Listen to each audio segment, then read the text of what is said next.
Fano has left. She is with Healthy Style New York and our new meteorologist. That's .com. And TJ McCormick has left. Now, replacing them, playing first base, I have Peter Spalletti. Is that right? Yes. Legacy Spalletti. Coin and Capital? Yep. All right, we'll get to it in a second. Next to me, Mitchell Goldberg, Client First Strategies. Is that right? Thank you. And Joel Peck, CPA. Joel's a respected CPA with offices in New York and Westchester. Okay, and here's the timeline regarding the price of gold on each St. Patrick's Day over the last 5 years. Do we, by any chance, do we make this full screen? Do we make this? Do we make this? No. All right. No kidding. Wow. Okay. 05, $438. 06, $552. 07, $653. 08, $1,011. 09, $915. And this year, today, St. Patrick's Day, pot of gold, $1,152 per the ounce. Per the ounce. Okay, who wants to start it off? Well, that's what's keeping the jewelry stores in business. Bowling, if you follow me for, I don't know, I've been on financial TV for 5 years, bullish oil, gold and oil since day one. I think it's going to 2,000 an ounce. Does anyone? I think it'll go to 2,000 an ounce too. Probably, within a year or so, I think we'll see it up at that level. That soon? Yeah. So we're going to see probably an 80-90% return in a year. I think depending on what things happen with the economy and the healthcare, I should mention the healthcare. Peter, don't mention healthcare. What's the number one driver in gold right now? Peter's number one driver. The declining the dollar, the dollar decline.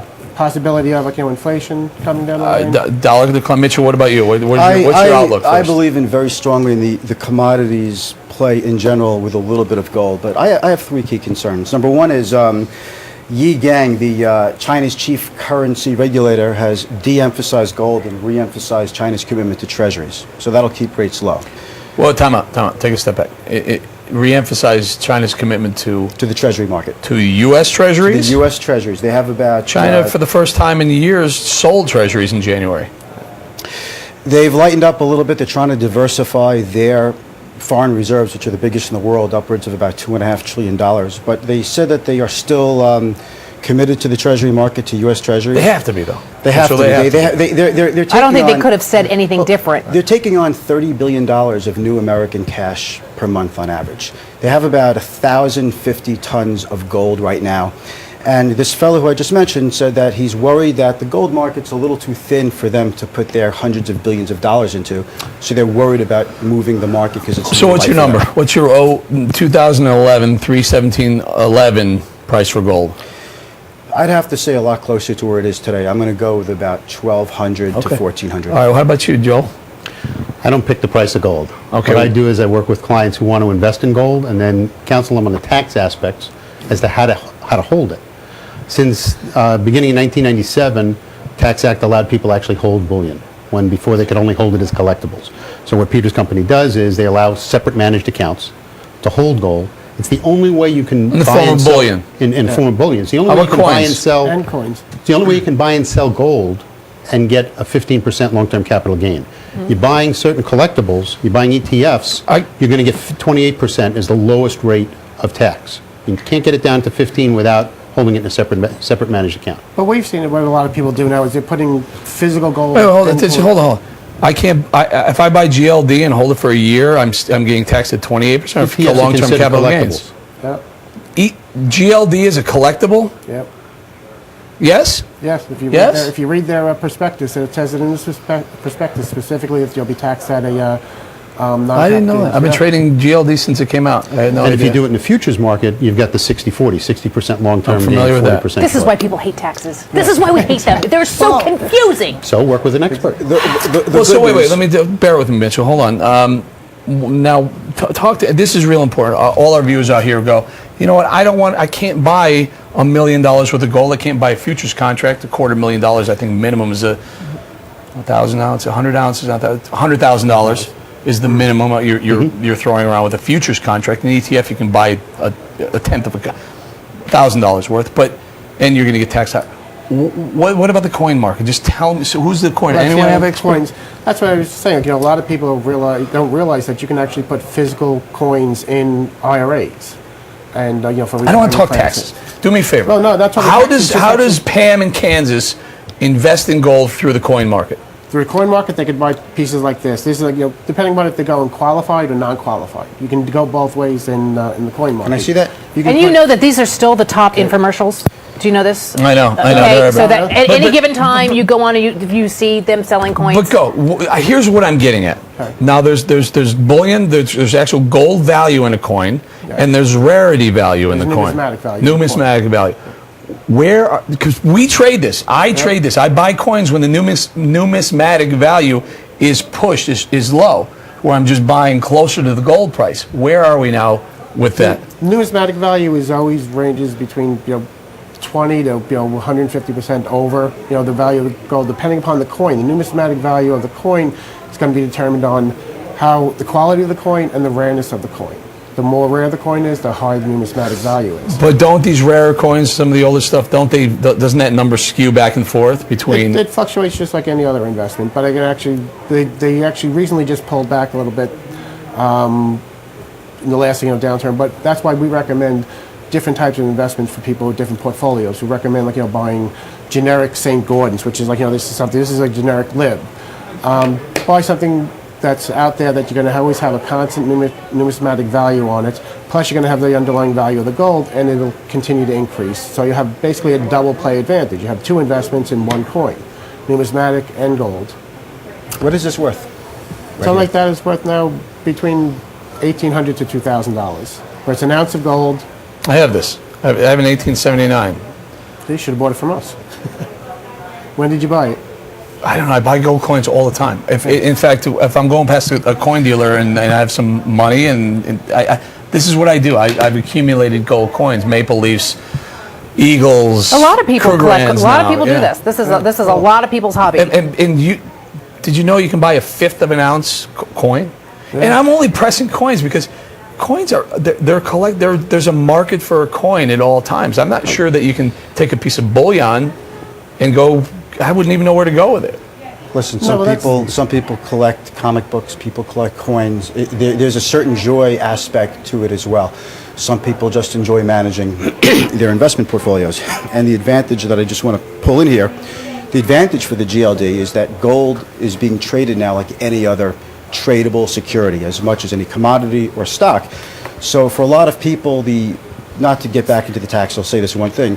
The tax ramifications don't matter when you're trading anyway because it's all short term. Plus, you can buy and sell the GLD very easily. We're user friendly. This is ADD. This is Strategy Room, where every man, Main Street wants to know. I don't care about GLD. I don't care about the mining efficiency in Brazil versus South Africa. I want to know how people invest. What do you say? Where should they invest? How should they invest? What form? In gold? Yeah. I'm That's what we're talking about. I'm a fan of using pure gold, the bullion. How do I Because get? anything How do else- I get pure gold? Buy it through Legacy and us. other companies like All right, that. all right, talk to me about this. But you have to be careful. There's a lot of scam artists out of there too. I That's mean, you why you got wanna to buy be really graded careful pieces. where you buy stuff. Of course, right? I Right, mean, I keep this reading is, of. this is what makes me nervous, is that your average bear who goes, oh, I just saw an infomercial and I'm going to go buy coins, don't realize, well, you just got ripped off. Or the back of the magazine where they say you're buying coins, it's not a good investment. want to know. That's Hold on, wait.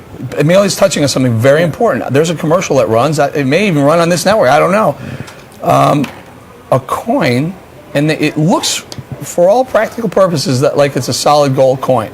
And if you listen carefully, it's gold. Gold clad. Plated. Plated. It's a Right. copy Right. of. But I'm saying it's a US scam. minted. Right. That's why what you want to do is you want to always buy graded certified pieces. PCGS and NGC are the two standards in the industry for graded pieces. This is a graded piece that's put into the case like this by PCGS or NGC. You can see it's hologrammed on the back. It's certified. This will sell sight unseen anywhere in the world because of the trading and the grading on the piece. Right. And that's how they stand behind it 100%. What about these? Send us your gold. Anyone? Yeah, Anyone that- send us your gold. You send them jewelry. That's What do you I wanna get? get to. What's the spread? If I take the $1,000 of GLD, I sell it in a fee-based account, I pay no commission. If I pay a broker $8, $50 to sell $1,000 worth of GLD. If you take $1,000 of real gold and it's trading at $1,150 spot price, am I going to get that $1,150? Because you have to sell it for $11.50. So what is the price that I would get? What would be that spread between the bid and ask? If you're buying coins, basically what you're doing is you're buying, is a premium on top of, the bullion price. Nobody buys, for straight bullion. Even when you're buying the ingots itself, there's a price over premium. When you're buying coins, you're paying a price over premium, but you're getting the numismatic value. So you look to basically, for a mid to long-term strategy, you look for something that you can break even on just the bullion price within a short period of time, and then you have the numismatic value on top of that gets your investment. Is it easy to sell? Oh, very easy. Like I said, you can literally, if it's graded pieces, you can sell them anywhere in the world. Talk to me about this. What I'm. A lot of people have been. They're having a tough time. It's a recession.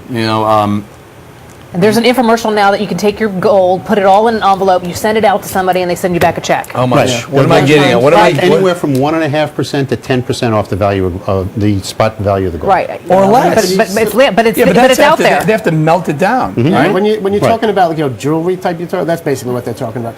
Something like that, you're actually better off using a local dealer. They're paying higher than the people that you send it to. You can get anywhere between 50 to 70% of the spot price. Am I better off just going to a pawn shop? No, because they're actually going to try and pay a little bit less. Right. The pawn shop's going to pay less Less than than these. because- Send us your gold. Yeah. We're Right. around the corner from the jewelry district. Jewelry district will pay you anywhere from 97%, roughly 97, 95% of the value of today's spot price times the weight of your gold. And I've got every clients on jewelry the street who are store doing it. now says we buy gold. Every jewelry store, it kept Jewelry them in stores. business. That's We how buy they gold. get- Everyone That's how buys. they I have a friend who owns several pawn shops, and he'll buy anything. I'm you sorry, want. I'm the tax guy here, right? Right. That's right. When you sell your gold, there's no tax on it. You're converting something that you never held for investment. When you sell, what You- kind of gold? The gold jewelry that you're melting down. If you need extra cash Well, fast, because you're selling it at a loss. Yeah. may or may not be. That's bought- true if you bought it in you bought a ring in- 1950 and now you're Yeah. making. You never know. But what I'm saying is your But it's average inherited. But it's bears not a that are taxable out there, event. that's what they hear, are these infomercials. You guys are talking at a whole another level up here that most people don't even, they don't have a clue. They have no clue. Hold it. 80D hour, Goody companies I miss in California. Foster Freeze, Winchell's Donuts, Bob's Big Boy. I miss Foster Freeze is not the same. Garrett. Eric, I haven't seen Garrett the Carrot in a long time. ADD hour is so much fun. I delight and escape from all the serious stuff. Keep up the great work. Ken Panel says, what's with all the dudes? Only one beautiful angel this time. Well, we had 4 before. We had You missed rock the last chalk. segment. The meaning of rock chalk. The meaning of rock chalk Jayhawk, according to University, Kansas University's rock chalk chant evolved from a cheer that a chemistry professor Go Jayhawks. created for the JU Science Club in 1886. A science teacher? Pam, you're great. I can't even get I over don't that. get it though. What the heck's happening with the? Well, who can do this? What the heck is happening with the Proof Silver Eagle program? Glenn wants to know. Is something going on with? By the way, what is a Proof Silver Eagle? Anyone know? A proof is just a different way of them stamping the coin. They do it in a different manner. It becomes a proof. It's usually a shorter run than a regular coin. Is there something going on with it we should know? Not that I know. I mean, I can look into it and get back to you next week. What are your thoughts on Fort Knox, Brian? Since speaking of gold, what are your thoughts on Fort Knox? They're trying to have it audited, if I heard right. That's interesting. How much gold is in the U.S. Treasuries around? Do we know? Anyone? Bueller? Anyone? Bueller? No. All right. Audited for what? To see if it's actually there. That would be interesting if they opened up that. Can you imagine? Where'd it go? We're really getting It was into, here. we're getting into We get conspiracy Geraldo theories. back, open it up. How much was underneath 7 World Trade Center? I have an interesting story about not 7 World Trade Center. I had a Chase account with a safety deposit box with a lot of gold in it. A lot of gold, a lot of silver, things, collectibles. And the thing went down, the Trade Center went down. It was in the basement under the parking garage. They called me afterwards, said everything's lost, disintegrated, everything's gone. About a month later, maybe 2 months later, I get a call. By the way, we located a set of safety deposit boxes. Identify the contents and shares. So I go, I'll bring it in one time. I go there, they give me the box. The gold is melted, the silver is melted, the paper money is burned around the edges. Wow. Yeah, and just about everything else melted down there. But it's really, really fascinating. There's Paper allegedly is actually a good store of heat. heat. Well, yeah, the middle part was fine, but the Untouched. edges burned around. That is cool. I would like. If the That paper is. is the value of the compressed, bullion. it actually holds up pretty well. That's, Wow. that's exactly what it was. It was compressed. What the heck's happening with the Proof Silver Eagle program? Are they discontinuing it? He wants to know. Have you heard the discontinuing haven't of heard it? one way or the Can other. you point out for us for were we not allowed to buy Krugerrands for years? Now we are. What's we the have- Krugerrand issue Krugerrands are readily available. They're easily now? out But there, were they sure. always? Weren't we prohibited from buying them for a while during we were apartheid? prohibited from buying. For a while, we were prohibited from owning physical gold. But that mid to late 70s, that changed, and in 1986 is when the You mean when we went off the gold standard? Is that what it was? The A little bit Bretton Woods? after, yeah, a little bit after that. And then in '86, the current mint started minting current day pieces, libs, eagles, silver, gold. That actually. What's the best website to go to find out what my gold is worth if I found a rare coin that my grandfather left me? Actually, you go to PCGS, .com, PCGS and NGC. They actually have information on there that gives you current prices, actually auction prices. That's good realized that there's values. actually a place. There's a lot of places online now that you can. And I check think one of to those see what the companies coins trades are on worth. NASDAQ, by the way. What's that? One of those companies Peter just mentioned. But, it's very, it's very tough to have a conversation without bringing up the word inflation. Because at the end of the day, If you bring up inflation and my viewers turn the channel, I'll kill you. okay, I'm gonna kill you. I'm not going to bring up inflation. I'll bring up the propensity of prices to rise over time. How about that? But it's very important when you look at gold because gold really is a mechanism that will help you forecast inflation. And right now, it's like a blinking red light that's telling us that we've got inflation coming, which actually makes gold, to me, a little bit more attractive, whether or not you use the ETF or the real deal like you. The Federal Reserve holds gold for the U.S. and a lot of the world as well on its and it's on their page. The New York Federal Reserve. New York. I think there are a bunch of stores of our gold around the country. I'm not sure it's just the New York Fed. I'm pretty. What? We're over? Oh, I'm sorry. 4 o'clock. Having a great time. All right, around the horn. Peter Spalletti, Legacy Coin and Capital. Do you have a website, real quick? LegacyCoinsOnline.com. LegacyCoinsOnline.com. Our favorite entrepreneur, Amelia Antonetti, LuckyNapkin.com. To my right, Mitchell Goldberg, Client First Strategies. Mitchell, I'm sorry we cut you off. We didn't. ClientFirstStrategy.com. And then Joel Peck, CPA. Joel, website, anywhere. How can they find? JoelPeckCPA.com. All right, guys. Thank you very much. I will you. see you Bye. tomorrow. 30 you. minutes tomorrow. Bye. All right, guys. Thank you so